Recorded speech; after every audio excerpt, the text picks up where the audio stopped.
존경하는 이미자 위원장님, 그리고 재정경제기획위원회 위원님 여러분, 저는 오늘 기획예산처 장관 후보자로서 막중한 책임감을 가지고 이 자리에 섰습니다. 먼저 청문회를 준비하시느라 애써주신 위원장님과 위원님 여러분께 깊은 감사의 말씀을 드립니다. 기획예산처 장관 후보자에 지명된 이후 저의 부족함에 대한 여러 지적이 있었습니다. 먼저 존경하는 국민들께 심려를 끼쳐 송구합니다. 청문위원 여러분, 그리고 저를 장관 후보자로 지명하신 대통령님께도 송구합니다. 우선 저의 성숙지 못한 언행으로 인해 상처받은 모든 분들께 진심으로 사과드립니다.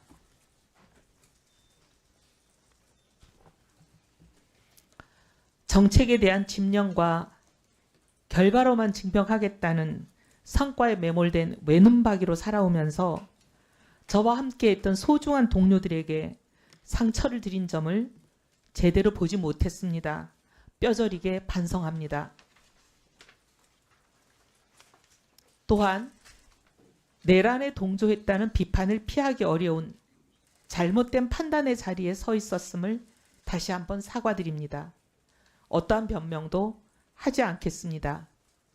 책임은 오롯이 저에게 있습니다. 잘못을 즉시 인정하지 못하고 무려 1년이란 긴 세월을 망설임과 침묵 속에서 흘려보냈다는 사실, 즉 이 늦은 사과가 그 자체가 또 하나의 잘못임을 분명하게 인정합니다. 제가 평생 쌓아온 재정정책의 경험과 전문성으로 국민주권 정부의 성공에 단 한 부분이라도 기여할 기회를 주신다면 저의 과오를 국정의 무게로 갚으라는 국민의 명령으로 알고 사력을 다하겠습니다. 장관직을 제안받고 깊은 고민을 했습니다. 통합과 협치의 필요성은 늘 제기되지만 지금까지 실질적인 성과는 없었습니다. 과거 여당이 소수당일 때는 통합의 손길이 세불리기로 오해받기도 했고 강력한 힘으로 뒷받침되지 못해 실질적인 성과를 내지 못했습니다. 그러나 지금은 거대 야당으로서 세불리기 자체가 필요치 않은 상황에서 나온 통합의 발걸음은 협치의 제도화를 향한 대통령님의 진정성으로 읽혔습니다. 진영 정치에 발목 잡혀 한 걸음도 앞으로 나가지 못하는 지금의 대한민국에 새로운 길을 여는 일에는 돌을 맞더라도 동참하겠다는 심정으로 이 자리에 서게 되었습니다.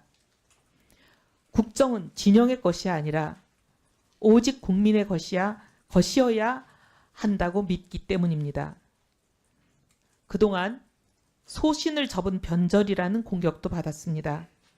하지만 저는 보수 진영에 속해 있었을 때도 꾸준히 그리고 가장 열심히 경제민주화의 목소리를 내왔습니다. 최저임금법 개정안, 이자제한법 개정안, 휠체어 금지법 등을 발의했을 때는 당을 떠나라는 숱한 공격을 받기도 했지만 이겨내왔습니다. 시장 맞는주의에 매몰되어 있는 보수가 아니라 진영을 넘어 오직 국민과 국익을 위한 실용에 방점을 두었기 때문입니다. 국민 주권 정보의 국정 운영에 다른 시각을 조화롭게 접목할 수 있는 접점이 많은 사람이라고 믿습니다. 재정도 마찬가지입니다.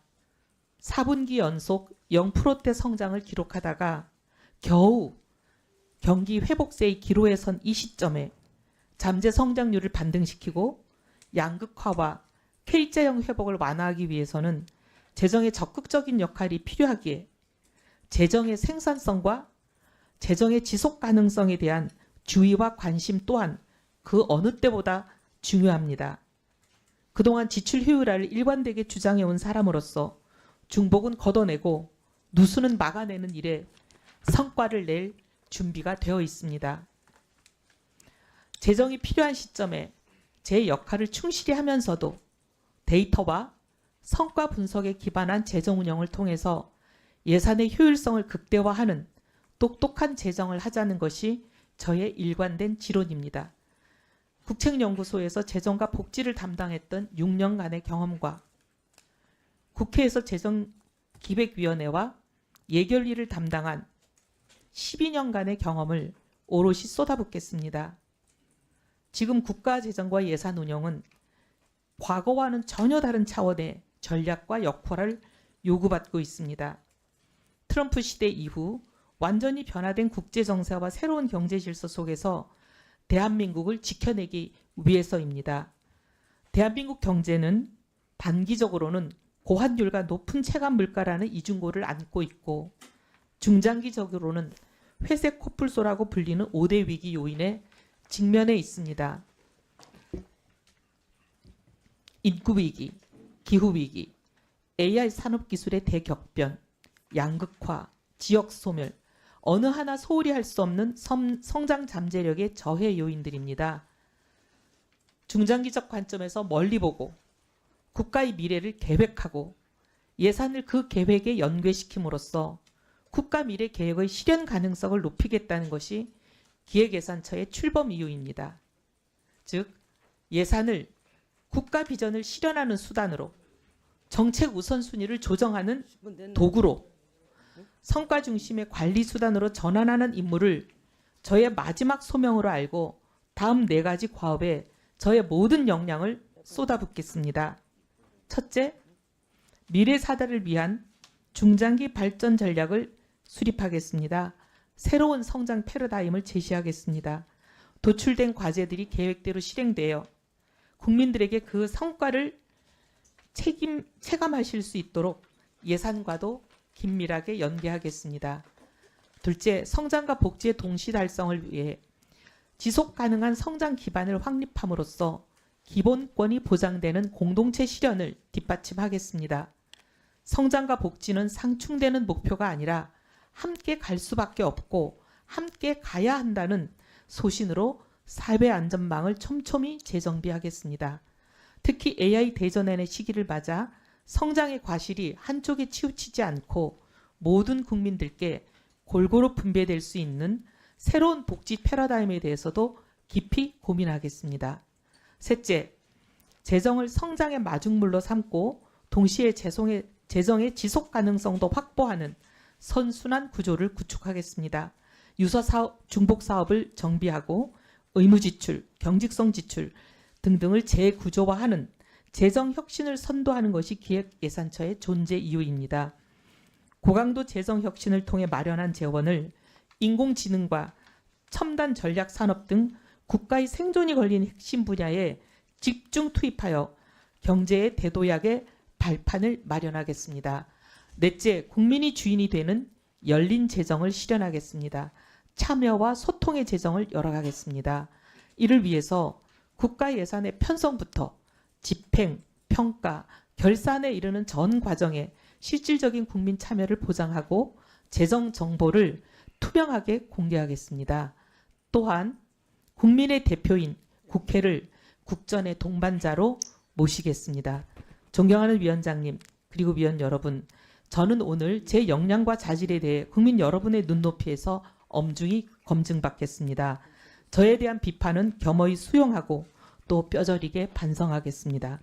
하지만 저에게 국가를 위해 일할 마지막 기회가 주어진다면 그 비판을 국민께서 체감하실 수 있는 성과로 돌려드리겠습니다. 여러 현안에 대한 저희 생각은 위원님들의 질의에 대한 답변을 통해 상세히 소명드리겠습니다. 감사합니다. 네, 수고하셨습니다.